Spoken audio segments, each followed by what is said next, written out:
ಮುರಳಿಯ ದಿನಾಂಕ 4/7/2025 ಪ್ರಾತಃ ಮುರಳಿ ಬಾಬ್ದಾದ ಮಧುಬನ. ತಂದೆ ತಿಳಿಸುತ್ತಾರೆ, ಮಧುರ ಮಕ್ಕಳೇ, ಬಂಧನ ಮುಕ್ತರಾಗಿ ಸರ್ವಿಸ್ನಲ್ಲಿ ತತ್ಪರರಾಗಿ ಇರಿ. ಏಕೆಂದರೆ ಈ ಸರ್ವಿಸ್ನಲ್ಲಿ ಬಹಳ ಶ್ರೇಷ್ಠ ಸಂಪಾದನೆ ಇದೆ. 21 ಜನ್ಮಗಳಿಗಾಗಿ ತಾವು ವೈಕುಂಠಕ್ಕೆ ಮಾಲೀಕರಾಗುತ್ತೀರಾ. ಪ್ರಶ್ನೆ: ಪ್ರತಿಯೊಬ್ಬ ಮಕ್ಕಳು ಯಾವ ಅಭ್ಯಾಸ ಮಾಡಬೇಕು ಅಥವಾ ಯಾವ ಅಭ್ಯಾಸ ಇಟ್ಟುಕೊಳ್ಳಬೇಕು?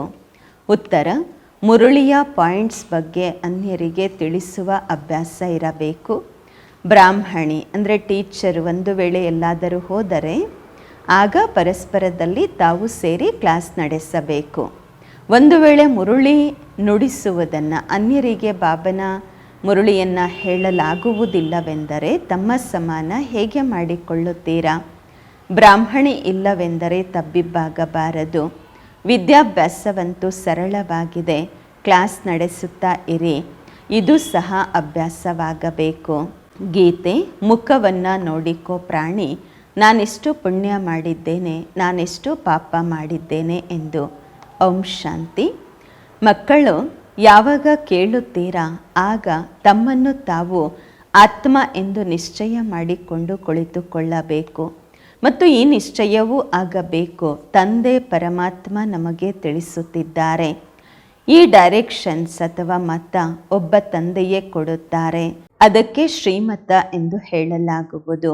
ಶ್ರೀ ಅಂದರೆ ಅರ್ಥ ಶ್ರೇಷ್ಠಾತಿ ಶ್ರೇಷ್ಠ. ಅವರಾಗಿದ್ದಾರೆ ಬೇಹದ್ದಿನ ತಂದೆ. ಅವರಿಗೆ ಶ್ರೇಷ್ಠಾತಿ ಶ್ರೇಷ್ಠ ಭಗವಂತ ಎಂದು ಹೇಳಲಾಗುವುದು. ಬಹಳಷ್ಟು ಜನ ಮನುಷ್ಯರಿದ್ದಾರೆ, ಆ ಪ್ರೀತಿಯಿಂದ ಪರಮಾತ್ಮನನ್ನ ತಂದೆ ಎಂದು ತಿಳಿದುಕೊಳ್ಳುವುದೇ ಇಲ್ಲ. ಪರಮಾತ್ಮನ ಜೊತೆಗಿನ ಪ್ರೀತಿಯಿಂದ ತಂದೆ ಎಂದು ತಿಳಿದುಕೊಳ್ಳುವುದೇ ಇಲ್ಲ.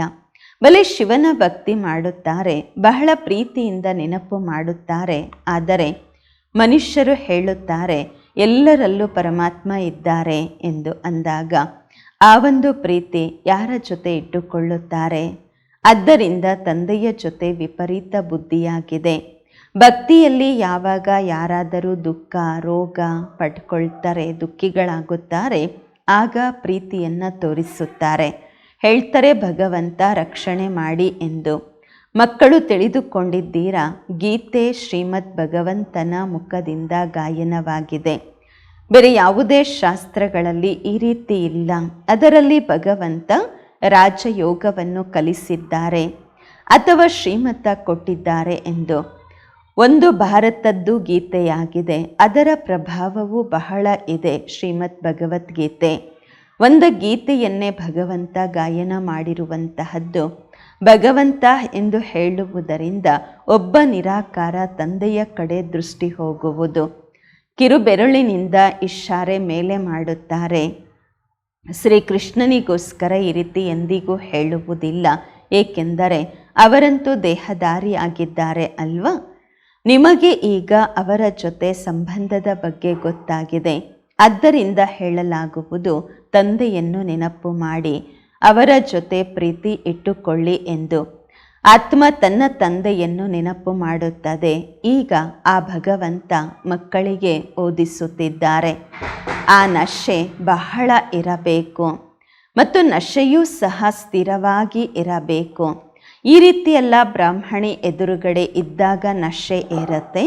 ಬ್ರಾಹ್ಮಣಿ ಇಲ್ಲವೆಂದರೆ ನಶೆ ಇಳಿದು ಹೋಗುತ್ತದೆ ಎಂದಲ್ಲ. ಬ್ರಾಹ್ಮಣಿ ಇಲ್ಲದಿದ್ದರೆ ಕ್ಲಾಸೇ ನಡೆಸಲು ಸಾಧ್ಯವಿಲ್ಲ. ಆ ರೀತಿ ಆಗಬಾರದು. ಕೆಲವು ಸೆಂಟರ್ಗಳಿಗೋಸ್ಕರ ಬಾಬಾ ತಿಳಿಸುತ್ತಾರೆ, ಕೆಲವು ಸೆಂಟರ್ಸ್ಗಾಗಿ ಬಾಬಾ ಹೇಳುತ್ತಾರೆ. ಕೆಲವು ಕಡೆ 5 ತಿಂಗಳು 6 ತಿಂಗಳುಗಳ ಕಾಲ ಟೀಚರನ್ನು ಅಲ್ಲಿಂದ ತೆಗೆದರೂ ಸಹ ಪರಸ್ಪರದಲ್ಲಿ ಸೆಂಟರ್ ಸಂಭಾಲನೆ ಮಾಡುತ್ತಾರೆ. ಏಕೆಂದರೆ ವಿದ್ಯಾಭ್ಯಾಸವಂತೂ ಸಿಂಪಲ್ ಆಗಿದೆ. ಕೆಲವರಂತೂ ಬ್ರಾಹ್ಮಣಿ ಇಲ್ಲದೆ ಹೇಗೆ ಕುರುಡರು ಕುಂಟರಂತೆ ಆಗುತ್ತಾರೆ. ಬ್ರಾಹ್ಮಣಿಯನ್ನು ತೆಗೆದರೆ ಸೆಂಟರಲ್ಲಿ ಹೋಗೋದನ್ನೇ ಬಿಟ್ಬಿಡ್ತಾರೆ. ಟೀಚರನ್ನು ಟ್ರಾನ್ಸ್ಫರ್ ಮಾಡಿದ್ರೆ ಅಥವಾ ಟೀಚರ್ ಇಲ್ಲ ಅಂದರೆ ಸೆಂಟರ್ಗೆ ಹೋಗೋದನ್ನೇ ಬಿಟ್ಟು ಬಿಡುತ್ತಾರೆ. ಅರೇ, ಬಹಳ ಜನ ಕುಳಿತಿದ್ದೀರಾ ಅಲ್ವಾ, ಇಷ್ಟೊಂದು ಜನ ಇದ್ದೀರಾ ಅಂದಾಗ ಸೆಂಟರ್ ನಡೆಸ್ಲಿಕ್ಕಾಗಲ್ವ, ಅಂದರೆ ಕ್ಲಾಸ್ ಮಾಡಲಿಕ್ಕಾಗಲ್ವ. ಗುರುಗಳು ಹೊರಗಡೆ ಹೋದರು ಅಂದರೆ ಶಿಷ್ಯರು ಸಂಭಾಲನೆ ಮಾಡ್ತಾರಲ್ವ. ಯಾವುದೋ ಆಶ್ರಮ ಇತ್ತು ಅಂದರೆ ತಾವು ಮಕ್ಕಳು ಸಹ ಸರ್ವಿಸ್ ಮಾಡಬೇಕು. ವಿದ್ಯಾರ್ಥಿಗಳಲ್ಲಿ ನಂಬರ್ ವಾರಂತೂ ಇದ್ದೇ ಇರುತ್ತಾರೆ. ಬಾಬ್ದಾದರವರಿಗೆ ಗೊತ್ತು, ಕೆಲವು ಕಡೆ ಫಸ್ಟ್ ಕ್ಲಾಸ್ ಇರುವವರನ್ನು ಕಳುಹಿಸಲಾಗುವುದು.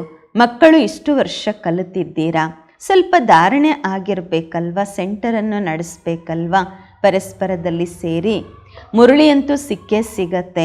ಪಾಯಿಂಟ್ಸಿನ ಆಧಾರದ ಮೇಲೆ ತಿಳಿಸಬೇಕು. ಕೇಳುವ ಅಭ್ಯಾಸವಾಗಿದೆ ಅಂದಾಗ ಅನ್ಯರಿಗೆ ತಿಳಿಸುವ ಅಭ್ಯಾಸವೂ ಆಗಬೇಕು.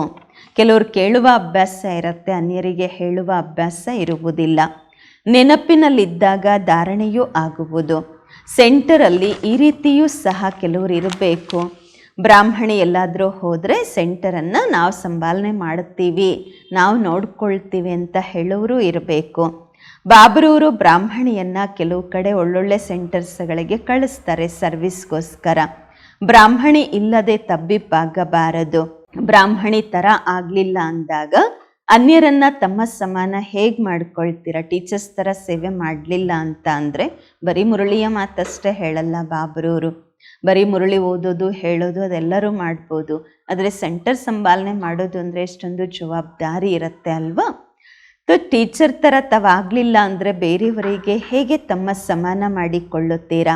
ಪ್ರಜೆಗಳನ್ನು ಹೇಗೆ ತಯಾರು ಮಾಡಿಕೊಳ್ಳುತ್ತೀರಾ? ಮುರುಳಿಯಂತೂ ಎಲ್ಲರಿಗೂ ಸಿಗತ್ತೆ. ಮಕ್ಕಳಿಗೆ ಖುಷಿ ಆಗಬೇಕು, ನಾವು ಗದ್ದೆ ಮೇಲೆ ಕುಳಿತು ತಿಳಿಸಬೇಕು ಎಂದು. ಅಂದರೆ ಗದ್ದೆ ಮೇಲೆಯೂ ಕೂಡ ಎಲ್ಲರೂ ಕುಳಿತುಕೊಳ್ಳೋಕ್ಕಾಗಲ್ಲ ಅಲ್ವಾ? ಅರ್ಹರಾಗಿರಬೇಕು. ಗದ್ದಿಯ ವ್ಯಾಲ್ಯೂ ಇರುತ್ತೆ. ಯಾರೋ ಹೋಗಿ ಕೂತ್ಕೊಂಡ್ಬಿಟ್ವಿ ಗದ್ದೆ ಮೇಲೆ ಮುರುಳಿ ಹೇಳಿಬಿಟ್ವಿ ಹಾಗೂ ಅಲ್ಲ. ಅಭ್ಯಾಸ ಮಾಡುವುದರಿಂದ ಸರ್ವಿಸಬಲ್ ಆಗಬಹುದು. ಟೀಚರ್ ಥರ ಆಗುವ ಅಭ್ಯಾಸ ಮಾಡ್ಕೊಂಡಿದ್ದೀರಾ ಅಂದರೆ ಆಗಬಹುದು. ಬಾಬಾ ಕೇಳ್ತಾರೆ, ಸರ್ವಿಸಬಲ್ ಆಗಿದ್ದೀರಾ ಅಂದಾಗ ಯಾರು ತಯಾರೇ ಆಗಿಲ್ಲ. ಸರ್ವಿಸ್ಗೋಸ್ಕರ ಚುಟ್ಟಿ ತಗೋಬೇಕು, ರಜೆ ತಗೊಂಡಾದರೂ ಸರ್ವಿಸ್ ಮಾಡಬೇಕು. ಎಲ್ಲೇ ಸರ್ವಿಸ್ಗೋಸ್ಕರ ನಿಮ್ಮನ್ನು ಕರೆಯಲಾಗತ್ತೆ ಅಥವಾ ಏನೂ ಸೇವೆ ಕೊಡಲಾಗತ್ತೆ, ತಾವು ರಜಾ ತಗೊಂಡಾದರೂ ಸೇವೆಯಲ್ಲಿ ತೊಡಗಬೇಕು. ಯಾರು ಬಂಧನ ಮುಕ್ತ ಮಕ್ಕಳಿರುತ್ತಾರೆ ಅವರು ಆ ರೀತಿ ಸರ್ವಿಸ್ ಮಾಡಬಹುದು. ಆ ಸರ್ಕಾರದಿಂದ ಅಂತೂ ಆ ಸರ್ಕಾರಕ್ಕಿಂತಲೂ ಈ ಸರ್ಕಾರದ ಸಂಪಾದನೆ ಬಹಳ ಶ್ರೇಷ್ಠವಾಗಿದೆ. ಭಗವಂತ ಓದಿಸುತ್ತಾರೆ, ಇದರಿಂದ ತಾವು 21 ಜನ್ಮಗಳಿಗಾಗಿ ವೈಕುಂಠಕ್ಕೆ ಮಾಲೀಕರಾಗುತ್ತೀರಾ. ಎಷ್ಟು ದೊಡ್ಡ ಸಂಪಾದನೆಯಾಗಿದೆ. ಆ ಸಂಪಾದನೆಯಿಂದ ಏನು ಸಿಗತ್ತೆ? ಅಲ್ಪಕಾಲದ ಸುಖ. ಇಲ್ಲಂತೂ ವಿಶ್ವಕ್ಕೆ ಮಾಲೀಕರಾಗುತ್ತೀರಾ. ಯಾರಿಗೆ ಪಕ್ಕಾ ನಿಶ್ಚಯವಿದೆ ಅವರಂತೂ ಹೇಳುತ್ತಾರೆ, ನಾವು ಈ ಸೇವೆಯಲ್ಲಿ ತೊಡಗುತ್ತೇವೆ ಎಂದು. ಆದರೆ ಪೂರ್ಣ ನಶೆ ಇರಬೇಕು, ನೋಡಿಕೊಳ್ಳಬೇಕು. ನಾವು ಯಾರಿಗಾದರೂ ತಿಳಿಸಬಹುದೇ? ಇರುವುದಂತೂ ಬಹಳ ಸಹಜ. ಕಲಿಯುಗದ ಅಂತಿಮದಲ್ಲಿ ಇಷ್ಟು ಕೋಟ್ಯಂತರ ಮನುಷ್ಯರಿದ್ದಾರೆ. ಸತ್ಯಯುಗದಲ್ಲಿ ಅವಶ್ಯವಾಗಿ ಕಡಿಮೆ ಇರುತ್ತಾರೆ. ಅದರ ಸತ್ಯಯುಗದ ಸ್ಥಾಪನೆಗಾಗಿ ಅವಶ್ಯವಾಗಿ ತಂದೆ ಸಂಗಮ ಯುಗದಲ್ಲಿಯೇ ಬರುತ್ತಾರೆ. ಹಳೆಯ ಪ್ರಪಂಚದ ವಿನಾಶವಾಗಲೇಬೇಕು. ಮಹಾಭಾರತ ಯುದ್ಧವೂ ಸಹ ಬಹಳ ಪ್ರಸಿದ್ಧವಿದೆ. ಯಾವಾಗತ್ತೆ? ಯಾವಾಗ ಭಗವಂತ ಬಂದು ಸತ್ಯಯುಗಕ್ಕಾಗಿ ರಾಜಯೋಗವನ್ನು ಕಲಿಸಿ ರಾಜರಿಗೂ ರಾಜರನ್ನಾಗಿ ಮಾಡುತ್ತಾರೆ, ಆಗ ಆಗುವುದು. ಕರ್ಮಾತೀತ ಸ್ಥಿತಿಯನ್ನು ಪ್ರಾಪ್ತಿ ಮಾಡಿಸಲಾಗುವುದು. ತಂದೆ ಹೇಳುತ್ತಾರೆ, ದೇಹ ಸಹಿತವಾಗಿ ದೇಹದ ಎಲ್ಲ ಸಂಬಂಧಗಳನ್ನು ಬಿಟ್ಟು ನನ್ನನ್ನು ನೆನಪು ಮಾಡಿದಾಗ ಪಾಪ ಭಸ್ಮವಾಗುವುದು. ತಮ್ಮನ್ನು ತಾವು ಆತ್ಮ ಎಂದು ತಿಳಿದು ತಂದೆಯನ್ನು ನೆನಪು ಮಾಡಬೇಕು. ಇದೇ ಪರಿಶ್ರಮವಾಗಿದೆ. ಯೋಗದ ಅರ್ಥವನ್ನು ಒಬ್ಬ ಮನುಷ್ಯ ಮಾತ್ರರೂ ತಿಳಿದುಕೊಂಡಿಲ್ಲ. ತಂದೆ ತಿಳಿಸುತ್ತಾರೆ, ಭಕ್ತಿ ಮಾರ್ಗವೂ ಸಹ ಡ್ರಾಮಾದಲ್ಲಿ ನಿಗದಿಯಾಗಿದೆ. ಭಕ್ತಿ ಮಾರ್ಗವೂ ಸಹ ನಡೆಯಲೇಬೇಕಾಗಿದೆ. ಆಟ ತಯಾರಾಗಿದೆ. ಜ್ಞಾನ, ಭಕ್ತಿ, ವೈರಾಗ್ಯ. ವೈರಾಗ್ಯವೂ ಸಹ 2 ಪ್ರಕಾರದ್ದು ಇರುತ್ತದೆ. ಒಂದು ಹದ್ದಿನ ವೈರಾಗ್ಯ, ಮತ್ತೊಂದು ಬೇಹದ್ದಿನ ವೈರಾಗ್ಯ. ಈಗ ತಾವು ಮಕ್ಕಳು ಪೂರ್ತಿ ಹಳೆಯ ಪ್ರಪಂಚವನ್ನು ಮರೆಯುವ ಪುರುಷಾರ್ಥ ಮಾಡುತ್ತೀರಾ. ಏಕೆಂದರೆ ತಮಗೆ ಗೊತ್ತು, ನಾವು ಈಗ ಶಿವಾಲಯ ಪಾವನ ಪ್ರಪಂಚದಲ್ಲಿ ಹೋಗುತ್ತಿದ್ದೇವೆ. ತಾವೆಲ್ಲರೂ ಬ್ರಹ್ಮ ಕುಮಾರ ಕುಮಾರಿಯರು, ಸಹೋದರ ಸಹೋದರಿ ಆಗಿದ್ದೀರಾ. ವಿಕಾರಿ ದೃಷ್ಟಿ ಇರಬಾರದು. ಈ ಕಾಲದಲ್ಲಂತೂ ಎಲ್ಲರದ್ದು ದೃಷ್ಟಿ ವಿಕಾರಿ ಇದೆ, ತಮೋ ಪ್ರಧಾನ ಆಗಿದ್ದಾರೆ ಅಲ್ವಾ. ಇದರ ಹೆಸರೇ ಆಗಿದೆ ನರಕ. ಆದರೆ ತಮ್ಮನ್ನು ತಾವು ನರಕವಾಸಿಗಳೆಂದು ತಿಳಿದುಕೊಳ್ಳುವುದಿಲ್ಲ. ಸ್ವಯಂನ ಬಗ್ಗೆ ಗೊತ್ತೇ ಇಲ್ಲ ಅಂದಾಗ ಹೇಳ್ತಾರೆ ಸ್ವರ್ಗ ನರಕ ಇಲ್ಲಿಯೇ ಇದೆ ಎಂದು. ಯಾರ ಮನಸ್ಸಿನಲ್ಲಿ ಏನು ಬರುತ್ತದೆ ಅದನ್ನು ಹೇಳುತ್ತಾರೆ. ಇದೇನು ಸ್ವರ್ಗ ಅಲ್ಲ. ಸ್ವರ್ಗದಲ್ಲಂತೂ ಕಿಂಗ್ಡಮ್ ಇತ್ತು, ರಾಜಧಾನಿ ಇತ್ತು, ರಿಲಿಜಿಯಸ್ ರೈಟಿಯಸ್ ಇತ್ತು, ಧರ್ಮ ಇತ್ತು, ಸತ್ಯತೆ ಇತ್ತು, ಎಷ್ಟು ಬಲ ಇತ್ತು. ಈಗ ಪುನಃ ತಾವು ಪುರುಷಾರ್ಥ ಮಾಡುತ್ತಿದ್ದೀರಾ, ವಿಶ್ವಕ್ಕೆ ಮಾಲೀಕರಾಗುತ್ತೀರಾ. ಇಲ್ಲಿ ತಾವು ಬಂದಿದ್ದೀರಾ ವಿಶ್ವಕ್ಕೆ ಮಾಲೀಕರಾಗಲು, ಸ್ವರ್ಗದ ರಚಯಿತ ಎಂದು ಶಿವ ತಂದೆಗೆ ಹೇಳಲಾಗುವುದು. ಅವರು ತಮಗೆ ಓದಿಸುತ್ತಿದ್ದಾರೆ. ತಾವು ಮಕ್ಕಳಲ್ಲಿ ಎಷ್ಟು ನಶೆ ಇರಬೇಕು, ಬಿಲ್ಕುಲ್ ಸರಳವಾದ ಜ್ಞಾನವಾಗಿದೆ. ತಾವು ಮಕ್ಕಳಲ್ಲಿ ಏನೆಲ್ಲ ಹಳೆಯ ಅಭ್ಯಾಸಗಳಿವೆ ಅದೆಲ್ಲವನ್ನು ಬಿಡಬೇಕು. ಈರ್ಷೆಯ ಅಭ್ಯಾಸವು ಬಹಳ ನಷ್ಟಕಾರಕ ಆಗಿದೆ. ನಿಮ್ಮ ಆಧಾರ ಪೂರ್ತಿ ಮುರುಳಿಯ ಮೇಲೆ ಇದೆ. ತಾವು ಯಾರಿಗೆ ಬೇಕಾದರೂ ಮುರುಳಿಯ ಬಗ್ಗೆ ತಿಳಿಸಬಹುದು. ಆದರೆ ಆಂತರಿಕದಲ್ಲಿ ಈರ್ಷೆ ಇರುತ್ತೆ. ಇವರೇನು ಬ್ರಾಹ್ಮಣಿನ, ಇವರೇನು ಗೊತ್ತು, ಇವ್ರಿಗೇನು ಗೊತ್ತು, ಇವರೇನು ಟೀಚರು, ಆ ರೀತಿ ಈರ್ಷೆ ಮಾಡ್ತಾರೆ. ಅಷ್ಟೇ, ಇನ್ನೊಂದು ದಿನ ಬರೋದೇ ಇಲ್ಲ, ಇವರೆಂಥ ಬ್ರಾಹ್ಮಣಿಯಪ್ಪ, ಏನು ಹೇಳ್ಕೊಡ್ತಾರೆ ಇವರು ಅಂದ್ಕೊಳ್ತಾರೆ. ಮಾರನೇ ದಿವಸ ಬರೋದೇ ಇಲ್ಲ. ಈ ರೀತಿ ಅಭ್ಯಾಸಗಳು ಹಳೆಯದಾಗಿರುತ್ತೆ. ಇಂತಹ ಹಳೆಯ ಅಭ್ಯಾಸಗಳಿರುತ್ತೆ. ಆ ಕಾರಣದಿಂದಾಗಿ ಡಿಸರ್ವಿಸು ಆಗತ್ತೆ. ಜ್ಞಾನವಂತೂ ಬಹಳ ಸಹಜ. ಕುಮಾರಿಯರಿಗಂತೂ ಯಾವ ಬಂಧನವೂ ಇರುವುದಿಲ್ಲ. ಅವರನ್ನು ಕೇಳಲಾಗತ್ತೆ ವಿದ್ಯಾಭ್ಯಾಸ ಇದು ಒಳ್ಳೆಯದ, ಆ ವಿದ್ಯಾಭ್ಯಾಸ ಒಳ್ಳೆಯದ ಕೇಳಿದಾಗ ಹೇಳ್ತಾರೆ ಇದು ತುಂಬ ಚೆನ್ನಾಗಿದೆ ಎಂದು. ಬಾಬಾ ಈಗ ನಾವು ಆ ವಿದ್ಯಾಭ್ಯಾಸವನ್ನು ಓದುವುದಿಲ್ಲ, ನಮಗೆ ಮನಸ್ಸಾಗಲ್ಲ ಅಂತ ಹೇಳ್ತಾರೆ. ಲೌಕಿಕ ತಂದೆ ಜ್ಞಾನದಲ್ಲಿ ಇಲ್ಲವೆಂದರೆ ಪೆಟ್ಟು ತಿಂತಾರೆ. ಅಪ್ಪ ಅಮ್ಮ ಬಿಡಲಿಲ್ಲ ಅಂದರೆ ಪೆಟ್ಟು ತಿಂತಾರೆ. ಮತ್ತು ಕೆಲವು ಮಕ್ಕಳಂತೂ ಬಲಹೀನರಾಗಿಬಿಡ್ತಾರೆ. ತಿಳಿಸ್ಕೊಡ್ಬೇಕಲ್ವಾ, ಈ ವಿದ್ಯಾಭ್ಯಾಸದಿಂದ ನಾವು ಮಹಾರಾಣಿ ಆಗುತ್ತೇವೆ, ಆ ವಿದ್ಯಾಭ್ಯಾಸದಿಂದ ಪಾಯಿ ಪೈಸೆಯ ನೌಕರಿ ಮಾಡಲಾಗತ್ತೆ. ಈ ವಿದ್ಯಾಭ್ಯಾಸವಂತೂ ಭವಿಷ್ಯದ 21 ಜನ್ಮಗಳಿಗಾಗಿ ಸ್ವರ್ಗದ ಮಾಲೀಕರನ್ನಾಗಿ ಮಾಡುತ್ತೆ. ಪ್ರಜೆಗಳು ಸಹ ಸ್ವರ್ಗವಾಸಿಗಳಾಗ್ತಾರೆ ಅಲ್ವಾ. ಈಗ ಎಲ್ಲರೂ ನರಕವಾಸಿಗಳಾಗಿದ್ದಾರೆ. ಈಗ ತಂದೆ ಹೇಳುತ್ತಾರೆ ತಾವು ಸ್ವರ್ಗವಾಸಿಗಳು ಸಂಪನ್ನರಾಗಿದ್ದೀರಿ. ಈಗ ತಾವೇ ಎಷ್ಟು ತಮೋ ಪ್ರಧಾನರಾಗಿದ್ದೀರಾ. ಮೆಟ್ಟಿಲು ಇಳಿಯುತ್ತಾ ಬಂದಿದ್ದೀರಾ. ಭಾರತ ಚಿನ್ನದ ಪಕ್ಷಿಯಾಗಿತ್ತು, ಈಗ ಕಲ್ಲುಗೆ ಮುಳ್ಳುಗೆ ಸಮಾನವೂ ಇಲ್ಲ. ಭಾರತ 100% ನಿರ್ವಿಕಾರಿ ಪ್ರಪಂಚವಾಗಿತ್ತು, ಈಗ 100% ಅಪವಿತ್ರವಾಗಿದೆ, ವಿಕಾರಿಯಾಗಿದೆ. ತಮಗೆ ಗೊತ್ತು ನಾವು ವಿಶ್ವಕ್ಕೆ ಮಾಲೀಕರು, ಪಾರಸನಾಥ ಆಗಿದ್ದೆವು. ಪುನಃ 84 ಜನ್ಮಗಳನ್ನು ಪಡೆಯುತ್ತಾ ಕಲ್ಲು ಬುದ್ಧಿ ಉಳ್ಳವರಾಗಿದ್ದೇವೆ, ಪತ್ತರ್ನಾಥ ಆಗಿದ್ದೇವೆ. ಇರುವುದಂತೂ ಮನುಷ್ಯರೇ, ಆದರೆ ಪಾರಸನಾಥ ಮತ್ತು ಪತ್ತರನಾಥ ಅಂತ ಹೇಳಲಾಗತ್ತೆ.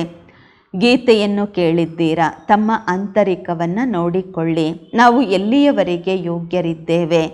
ನಾರದನ ಉದಾಹರಣೆಯೂ ಇದೆ ಅಲ್ವಾ. ಪ್ರತಿದಿನ ಬೀಳುತ್ತಲೇ ಹೋಗುತ್ತಾರೆ. ಬೀಳುತ್ತಾ ಏಕದಮ್ ಕೆಸರಲ್ಲಿ ಮುಳುಗೋಗ್ತಾರೆ. ಯಾವಾಗ ಕತ್ತುವರೆಗೂ ಸಿಕ್ಕಾಕೊಂಡ್ಬಿಡ್ತಾರೆ, ಆಗ ತಂದೆ ಬರ್ತಾರೆ. ಈಗ ತಾವು ಬ್ರಾಹ್ಮಣರು ಎಲ್ಲರನ್ನ ಜುಟ್ಟಿನಿಂದ ಹಿಡಿದು ಕೆಸರಿನಿಂದ ಹೊರತೆಗಿತೀರಾ. ಬೇರೆ ಎಲ್ಲೂ ಸಹ ಹಿಡ್ಕೊಳ್ಳೋಕ್ಕೆ ಜಾಗನೇ ಇರಲ್ಲ. ಕತ್ತುವರೆಗೂ ಮುಳುಗೋಗ್ಬಿಟ್ಟಿರ್ತಾರೆ. ಜುಟ್ಟಿಡ್ಕೊಳ್ಳೋದು ಸಹಜ ಅಲ್ವಾ. ಕೆಸರಿನಿಂದ ಹೊರತೆಗಿಲಿಕ್ಕೋಸ್ಕರ ಜುಟ್ಟಿಡ್ಕೊಳ್ಬೇಕಾಗತ್ತೆ. ಕೆಸರಲ್ಲಿ ಆ ರೀತಿ ಸಿಕ್ಕಾಕೊಂಡ್ಬಿಟ್ಟಿರ್ತಾರೆ. ಆ ಮಾತೆ ಕೇಳಬೇಡಿ, ಭಕ್ತಿಯ ರಾಜ್ಯ ಅಲ್ವಾ. ಈಗ ತಾವು ಹೇಳುತ್ತೀರಾ ಬಾಬಾ ನಾವು ಕಲ್ಪದ ಮೊದಲಿನಂತೆ ನಿಮ್ಮ ಬಳಿ ಬಂದಿದ್ದೇವೆ ರಾಜ್ಯ ಭಾಗ್ಯವನ್ನ ಪಡೆಯಲು. ಲಕ್ಷ್ಮೀನಾರಾಯಣರ ಮಂದಿರವನ್ನ ಬಲೆ ತಯಾರು ಮಾಡುತ್ತಿರುತ್ತಾರೆ. ಆದರೆ ಅವರಿಗಿದೇನು ಗೊತ್ತಿಲ್ಲ, ವಿಶ್ವಕ್ಕೆ ಮಾಲೀಕರು ಹೇಗಾದೆವು. ಈಗ ತಾವು ಎಷ್ಟು ಬುದ್ಧಿವಂತರಾಗಿದ್ದೀರಾ. ತಮಗೆ ಗೊತ್ತು ಇವರ ರಾಜ್ಯ ಭಾಗ್ಯ ಹೇಗೆ ಇವರಿಗೆ ಸಿಕ್ತು, ಮತ್ತು 84 ಜನ್ಮಗಳು ಹೇಗೆ ಪಡೆದೆವು. ಬಿರ್ಲಾ ನೋಡಿ ಎಷ್ಟು ಮಂದಿರಗಳನ್ನು ನಿರ್ಮಾಣ ಮಾಡಿಸಿದ್ರು, ಹೇಗೆ ಗೊಂಬೆಗಳನ್ನು ಮಾಡಿಸ್ತಾರಲ್ವ ಆ ರೀತಿ ಅಷ್ಟು ದುಡ್ಡಿದೆ ಅವರ ಹತ್ರ ಅಂದಾಗ ಮಾಡಿಸ್ತಾರೆ. ಚಿಕ್ಕ ಚಿಕ್ಕ ಗೊಂಬೆಗಳನ್ನು ಮಾಡಿದ್ರು, ಮತ್ತು ದೊಡ್ಡ ಗೊಂಬೆಗಳನ್ನು ಮಾಡಿಸ್ತಾರೆ, ಚಿತ್ರಗಳನ್ನು ಮಾಡಿ ಪೂಜೆ ಮಾಡುತ್ತಾರೆ. ಅವರ ಕರ್ತವ್ಯವನ್ನು ತಿಳಿದುಕೊಂಡೇ ಇಲ್ಲ ಅಂದಾಗ ಗೊಂಬೆಗಳ ಪೂಜೆ ಆಯಿತು ಅಲ್ವಾ. ಈಗ ತಾವು ತಿಳಿದುಕೊಂಡಿದ್ದೀರಾ ತಂದೆ ನಮ್ಮನ್ನು ಎಷ್ಟು ಶ್ರೀಮಂತರನ್ನಾಗಿ ಮಾಡಿದ್ದರು, ಈಗ ಎಷ್ಟು ಕಂಗಾಲಾಗಿದ್ದೇವೆ. ಯಾರು ಪೂಜ್ಯರಾಗಿದ್ದರು ಅವರೇ ಈಗ ಪೂಜಾರಿಗಳಾಗಿದ್ದೀರಾ. ಭಕ್ತರು ಭಗವಂತನಿಗಾಗಿ ಹೇಳುತ್ತಾರೆ, ನೀವೇ ಪೂಜ್ಯರು, ನೀವೇ ಪೂಜಾರಿಗಳು ಎಂದು. ನೀವೇ ಸುಖ ಕೊಡುತ್ತೀರಾ, ನೀವೇ ದುಃಖ ಕೊಡುತ್ತೀರಾ ಎಂದು ಹೇಳುತ್ತಾರೆ. ಎಲ್ಲವೂ ತಾವೇ ಮಾಡುತ್ತೀರಾ ಅಂತ ಹೇಳ್ತಾರೆ ಅಷ್ಟೇ. ಅದರಲ್ಲಿಯೇ ಮಸ್ತರಾಗುತ್ತಾರೆ. ಹೇಳ್ತಾರೆ ಆತ್ಮ ನಿರ್ಲೇಪವಾಗಿದೆ, ಏನಾದರೂ ತಿನ್ನಿ ಕುಡೀರಿ ಮೋಸ್ ಮಾಡಿ ಶರೀರಕ್ಕೆ ಲೇಪ ಚೇಪ ಆಗತ್ತೆ, ಗಂಗಾ ಸ್ನಾನ ಮಾಡುವುದರಿಂದ ಶುದ್ಧವಾಗತ್ತೆ ಅಂತ ತಿಳ್ಕೊಳ್ತಾರೆ. ಏನು ಬೇಕು ಅದು ತಿನ್ನಿ ಅಂತ ಹೇಳ್ತಾರೆ. ಏನೆಲ್ಲ ಫ್ಯಾಷನ್ ಮಾಡ್ತಾರೆ. ಯಾರಾದರೂ ಒಂದು ಹೊಸ ಪದ್ಧತಿ ಮಾಡಿದ್ರು ಅಂದರೆ ಅದೇ ನಡೆಯುತ್ತೆ. ಈಗ ತಂದೆ ತಿಳಿಸುತ್ತಾರೆ, ವಿಷಯ ಸಾಗರದಿಂದ ನಡೆಯಿರಿ ಶಿವಾಲಯದಲ್ಲಿ. ಸತ್ಯಯುಗಕ್ಕೆ ಕ್ಷೀರಸಾಗರವೆಂದು ಹೇಳಲಾಗುವುದು. ಇದಾಗಿದೆ ವಿಷಯ ಸಾಗರ. ತಾವು ತಿಳಿದುಕೊಂಡಿದ್ದೀರಾ, ನಾವು 84 ಜನ್ಮಗಳನ್ನು ಪಡೆದು ಪತಿತರಾಗಿದ್ದೇವೆ. ಆದ್ದರಿಂದಲೇ ಪತಿತ ಪಾವನ ತಂದೆಯನ್ನು ಕರೆಯುತ್ತೇವೆ. ಚಿತ್ರಗಳ ಬಗ್ಗೆ ತಿಳಿಸಲಾಗುವುದು ಅಂದಾಗ ಮನುಷ್ಯರು ಸಹಜವಾಗಿ ತಿಳಿದುಕೊಳ್ಳುತ್ತಾರೆ. ಮೆಟ್ಟಿಲಿನ ಚಿತ್ರದಲ್ಲಿ ಪೂರ್ತಿ 84 ಜನ್ಮಗಳ ವೃತ್ತಾಂತವಿದೆ. ಇಷ್ಟು ಸಹಜ ಮಾತನ್ನು ಸಹ ಯಾರು ತಿಳಿದುಕೊಳ್ಳುವುದಿಲ್ಲ ಅಂದಾಗ ಬಾಬಾ ತಿಳಿದುಕೊಳ್ಳುತ್ತಾರೆ, ಪೂರ್ತಿ ವಿದ್ಯಾಭ್ಯಾಸವೇ ಮಾಡಲಿಲ್ಲವೆಂದರೆ ಉನ್ನತಿಯೂ ಕೂಡ ಆಗುವುದಿಲ್ಲ. ತಾವು ಬ್ರಾಹ್ಮಣರ ಕರ್ತವ್ಯವಾಗಿದೆ ಭ್ರಮರಿಯ ರೀತಿ ಹುಳಗಳನ್ನು ಬೂಬು ಮಾಡಿ ತಮ್ಮ ಸಮಾನ ಮಾಡಿಕೊಳ್ಳಬೇಕು. ಅಂದರೆ ಯಾರೆಲ್ಲ ವಿಕಾರಿ ಮನುಷ್ಯರಿದ್ದಾರೆ ಎಲ್ಲರನ್ನ ಬಾಬನ ಜ್ಞಾನ ಕೊಟ್ಟು ದೇವತೆಗಳನ್ನಾಗಿ ಮಾಡಬೇಕು, ತಮ್ಮ ಸಮಾನ ಮಾಡಿಕೊಳ್ಳಬೇಕು. ಮತ್ತೆ ನಿಮ್ಮ ಪುರುಷಾರ್ಥವೇ ಇದಾಗಿದೆ. ಸರ್ಪದ ಉದಾಹರಣೆಯೂ ಇದೆ ಅಲ್ವಾ, ಹಳೆಯ ಶರೀರ ಬಿಟ್ಟು ಹೊಸ ಶರೀರ ಪಡ್ಕೊಳ್ಳುತ್ತೆ ಅಂತ. ತಮಗೆ ಗೊತ್ತು ಈ ಹಳೆಯ ಸಡಿಲವಾಗಿರುವಂತಹ ಶರೀರ ಇದನ್ನು ಬಿಡಲೇಬೇಕು. ಈ ಪ್ರಪಂಚವೂ ಹಳೆಯದಾಗಿದೆ, ಶರೀರವೂ ಹಳೆಯದಾಗಿದೆ. ಇದನ್ನು ಬಿಟ್ಟು ಈಗ ಹೊಸ ಪ್ರಪಂಚದಲ್ಲಿ ಹೋಗಬೇಕು. ನಿಮ್ಮದು ಇದು ವಿದ್ಯಾಭ್ಯಾಸವೇ. ಹೊಸ ಪ್ರಪಂಚ ಸ್ವರ್ಗಕ್ಕಾಗಿ ಇದೆ. ಈ ಹಳೆಯ ಪ್ರಪಂಚ ವಿನಾಶವಾಗಲೇಬೇಕು. ಸಾಗರದ ಒಂದು ಅಲೆಯಿಂದ ಪೂರ್ತಿ ಎಲ್ಲ ಡವಾಡೋಲಾಗತ್ತೆ. ವಿನಾಶ ಅಂತೂ ಆಗಲೇಬೇಕಲ್ವ. ನ್ಯಾಚುರಲ್ ಕೆಲೆಮಿಟೀಸ್ ಯಾರನ್ನೂ ಸಹ ಬಿಡುವುದಿಲ್ಲ. ಪ್ರಾಕೃತಿಕ ವಿಕೋಪಗಳು ಯಾರನ್ನೂ ಬಿಡುವುದಿಲ್ಲ. ಒಳ್ಳೆಯದು. ಮಧುರಾತಿ ಮಧುರ ಅಗಲಿ ಹೋಗಿ ಮರಳಿ ಸಿಕ್ಕಿರುವ ಮಕ್ಕಳ ಪ್ರತಿಯಾಗಿ ಮಾತ್ಪಿತಾ ಬಾಬ್ದಾದಾರವರ ನೆನಪು, ಪ್ರೀತಿ, ಬೆಳಗಿನ ವಂದನೆಗಳು. ಆತ್ಮೀಕ ಮಕ್ಕಳಿಗೆ ಆತ್ಮೀಕ ತಂದೆಯ ನಮಸ್ಕಾರಗಳು. ನಾವು ಆತ್ಮೀಕ ಮಕ್ಕಳಿಂದ ಆತ್ಮೀಕ ಮಾತ್ಪಿತಾ ಬಾಬ್ದಾದಾರವರಿಗೆ ನೆನಪು, ಪ್ರೀತಿ, ಬೆಳಗಿನ ವಂದನೆಗಳು ಹಾಗೂ ನಮಸ್ಕಾರಗಳು. ಧಾರಣೆಗಾಗಿ ಮುಖ್ಯ ಸಾರ. ಫಸ್ಟ್ ಪಾಯಿಂಟು, ಆಂತರಿಕದಲ್ಲಿ ಯಾವ ಈರ್ಷೆ ಮುಂತಾದ ಹಳೆಯ ಅಭ್ಯಾಸಗಳಿವೆ ಅದನ್ನು ಬಿಟ್ಟು ಪರಸ್ಪರದಲ್ಲಿ ಬಹಳ ಪ್ರೀತಿಯಿಂದ ಮಿಲನಸಾರವಾಗಿ ಹೊಂದಿಕೊಂಡು ಇರಬೇಕು. ಈರ್ಷೆಯ ಕಾರಣದಿಂದ ವಿದ್ಯಾಭ್ಯಾಸವನ್ನು ಬಿಡಬಾರದು. ಎರಡನೇ ಪಾಯಿಂಟು, ಈ ಹಳೆಯ ಸಡಿಲವಾಗಿರುವ ಶರೀರದ ಅಭಿಮಾನವನ್ನು ಬಿಡಬೇಕು. ಭ್ರಮರಿಯಂತೆ ಜ್ಞಾನದ ಬೂಬು ಮಾಡಿ ಹುಳಗಳನ್ನು ತಮ್ಮ ಸಮಾನ ಮಾಡಿಕೊಳ್ಳುವ ಸೇವೆ ಮಾಡಬೇಕು. ಈ ಆತ್ಮಿಕ ವ್ಯಾಪಾರದಲ್ಲಿ ತೊಡಗಬೇಕು. ವರದಾನ: ಮನಸ್ಸಿನ ಬಂಧನಗಳಿಂದ ಮುಕ್ತರು, ಅತೀಂದ್ರಿಯ ಸುಖದ ಅನುಭೂತಿ ಮಾಡುವಂತಹ ಮುಕ್ತಿದಾತರಾಗಿರಿ. ಮನಸ್ಸಿನ ಬಂಧನಗಳಿಂದ ಮುಕ್ತರು, ಅತೀಂದ್ರಿಯ ಸುಖದ ಅನುಭೂತಿ ಮಾಡುವಂತಹ ಮುಕ್ತಿದಾತರಾಗಿರಿ. ವರದಾನದ ವಿಶ್ಲೇಷಣೆ: ಅತೀಂದ್ರಿಯ ಸುಖದಲ್ಲಿ ತೂಗುವುದು ಸಂಗಮಯುಗಿ ಬ್ರಾಹ್ಮಣರ ವಿಶೇಷತೆಯಾಗಿದೆ. ಆದರೆ ಮನಸ್ಸಿನ ಸಂಕಲ್ಪಗಳ ಬಂಧನ, ಆಂತರಿಕ ಖುಷಿ ಮತ್ತು ಅತೀಂದ್ರಿಯ ಸುಖದ ಅನುಭವ ಮಾಡಲು ಬಿಡುವುದಿಲ್ಲ. ವ್ಯರ್ಥ ಸಂಕಲ್ಪಗಳು, ಈರ್ಷೆ, ಸೋಮಾರಿತನ, ಆಲಸ್ಯದ ಸಂಕಲ್ಪಗಳ ಬಂಧನದಲ್ಲಿ ಬಂಧಿತರಾಗುವುದೇ ಮನಸ್ಸಿನ ಬಂಧನವಾಗಿದೆ. ಇಂತಹ ಆತ್ಮರು ಅಭಿಮಾನಕ್ಕೆ ವಶರಾಗಿ ಬೇರೆಯವರ ಬಗ್ಗೆ ದೋಷವನ್ನು ಯೋಚಿಸುತ್ತಾರೆ. ಬೇರೆಯವರೇ ದೋಷ ಅಂತ ಅಂದ್ಕೊಳ್ತಾರೆ, ಬೇರೆಯವ್ರ ಮೇಲೆ ಹಾಕ್ತಾರೆ. ಅವರಿಗೆ ರಿಯಲೈಸ್ ಮಾಡಿಕೊಳ್ಳುವ ಶಕ್ತಿನೇ ಸಮಾಪ್ತಿಯಾಗಿರತ್ತೆ. ಆದ್ದರಿಂದ ಈ ಸೂಕ್ಷ್ಮ ಬಂಧನದಿಂದ ಮುಕ್ತರಾಗಿರಿ, ಆಗ ಮುಕ್ತಿದಾತರಾಗಲು ಸಾಧ್ಯ. ಸ್ಲೋಗನ್: ಆ ರೀತಿ ಖುಷಿಯ ಗಣಿಯಿಂದ ಸಂಪನ್ನರಾಗಿರಿ, ನಿಮ್ಮ ಬಳಿ ದುಃಖದ ಅಲೆಗಳೂ ಸಹ ಬರಬಾರದು. ಆ ರೀತಿ ಖುಷಿಯ ಗಣಿಯಿಂದ ಸಂಪನ್ನರಾಗಿರಿ. ಅವ್ಯಕ್ತ ಇಶಾರೆ: ಸಂಕಲ್ಪಗಳ ಶಕ್ತಿ ಜಮಾ ಮಾಡಿಕೊಂಡು ಶ್ರೇಷ್ಠ ಸೇವೆಗೆ ನಿಮಿತ್ತರಾಗಿರಿ. ಯಾವುದೇ ಶ್ರೇಷ್ಠ ಸಂಕಲ್ಪ ರೂಪಿ ಬೀಜವನ್ನು ಫಲೀಭೂತ ಮಾಡುವ ಸಹಜ ಸಾಧನ ಒಂದೇ ಆಗಿದೆ. ಸದಾ ಬೀಜರೂಪ ತಂದೆಯ ಜೊತೆ ಪ್ರತಿ ಸಮಯ ಸರ್ವಶಕ್ತಿಗಳ ಬಲ ಆ ಬೀಜದಲ್ಲಿ ತುಂಬುತ್ತಾ ಇರಿ. ಬೀಜರೂಪನ ಮೂಲಕ ನಿಮ್ಮ ಸಂಕಲ್ಪ ರೂಪಿ ಬೀಜ ಸಹಜ ಮತ್ತು ಸ್ವತಃವಾಗಿ ವೃದ್ಧಿಯಾಗುತ್ತಾ ಫಲೀಭೂತವಾಗುವುದು. ಸಂಕಲ್ಪ ಶಕ್ತಿ ಜಮಾ ಆಗುವುದು. ಓಂ ಶಾಂತಿ.